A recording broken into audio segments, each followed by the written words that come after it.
વાવ બેઠક પર કોંગ્રેસનું હેટ્રિક મારવાનું સપનું રોળાયું.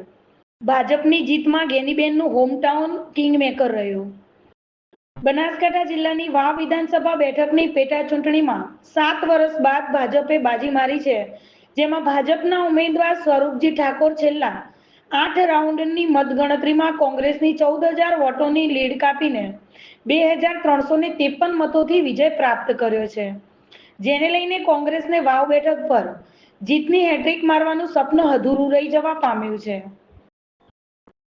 વાવ વિધાનસભા બેઠકના ધારાસભ્ય ગેનીબેન ઠાકોર લોકસભાની ચૂંટણીમાં સાંસદ તરીકે ચૂંટાઈ આવતા 2 બેઠક ખાલી પડી હતી, જે બેઠક પર પેટા ચૂંટણી યોજાઈ હતી અને જેમાં ભાજપ, કોંગ્રેસ તેમજ અપક્ષ મળીને 10 ઉમેદવારો વચ્ચે ચૂંટણી જંગ ખેલાયો હતો, જેમાં ભાજપે ગત વિધાનસભામાં હારેલા સ્વરૂપજી ઠાકોરને ઉમેદવાર બનાવીને બીજી વાર તક આપી હતી.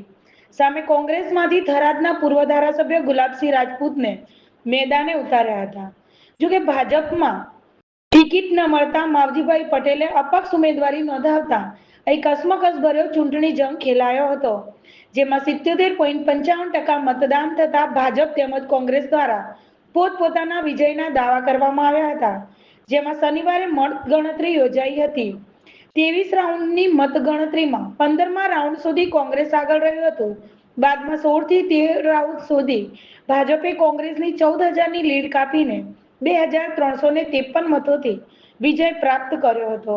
જોકે 7 વર્ષ બાદ વાવ બેઠક પર ભાજપનું કમળ ખીલતા ભાજપના આગેવાનો અને કાર્યકરોમાં ખુશાલી વ્યાપી હતી, જ્યારે વાવ બેઠકમાં પરાજયને લઈને ત્રીજી વાર જીત મેળવવાનું કોંગ્રેસનું સપનું અધૂરું રહેતા કોંગ્રેસ છાવણી નિરાશામાં ઈચ્છાઈ હતી.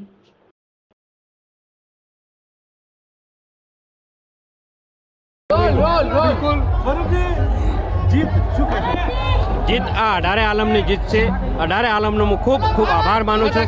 તમામનો આભાર માનું છું. વાવ વિધાનસભાની જનતાનો ખૂબ હૃદય દિલથી આભાર માનું છું. તમામ કાર્યકર્તાઓનો આભાર માનું છું. તમામ ભારતીય જનતા પાર્ટીના અમારા પરિવારનો આભાર માનું છું.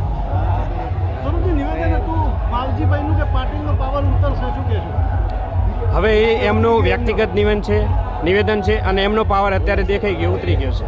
અને 18 આલમના આશીર્વાદ સમીકરણો કામ કરી ગયા છે. હવે વાવનો વિકાસ કઈ દિશામાં? હવે વાવનો વિકાસ અમારા જે મોદી સાહેબની જે વિકાસની યાત્રા છે એ ખૂબ ઝડપીથી વાવના વિકાસને આગળ વધાવશે.